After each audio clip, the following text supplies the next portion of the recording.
We're gonna go through how to apply silicone prosthetics for your next FX look.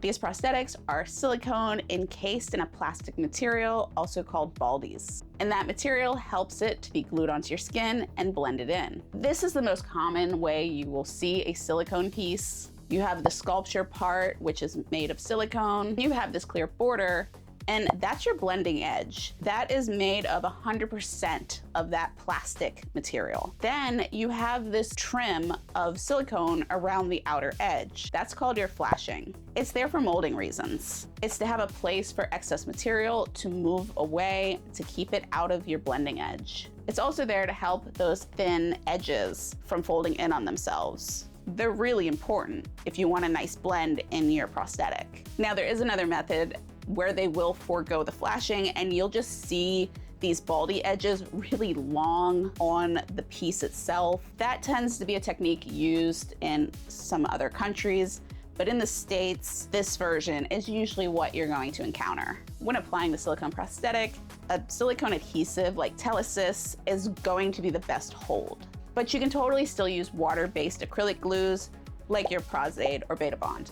The one thing you want to make sure when using acrylic glues is that it's completely dry before laying your piece down.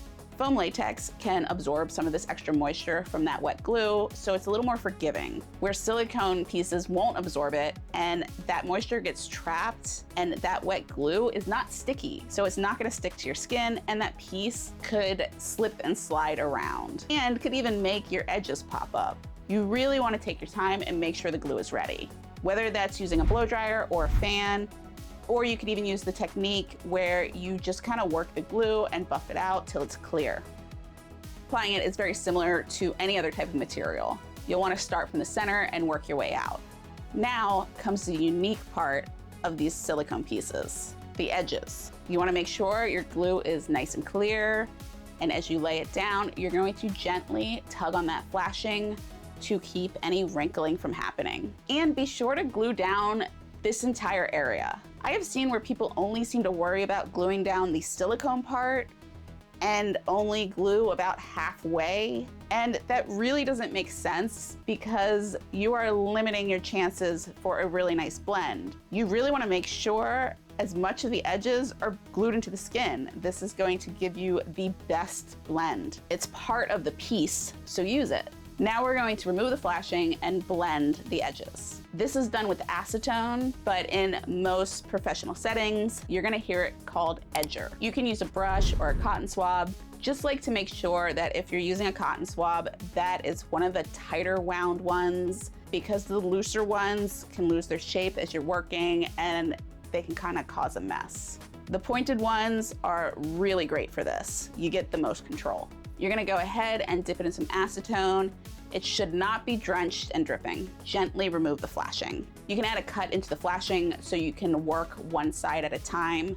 And I am doing this right up to the flashing. You do not wanna be doing this in the middle of your blending edge because you might cut it too close to the silicone, and then you could end up with a step or a blunt transition and completely ruin that smooth transition into the skin. And also, then you're left with having a bad edge to repair. And it's okay if you've glued a little bit of that flashing down, you can gently just peel that up as you're removing it.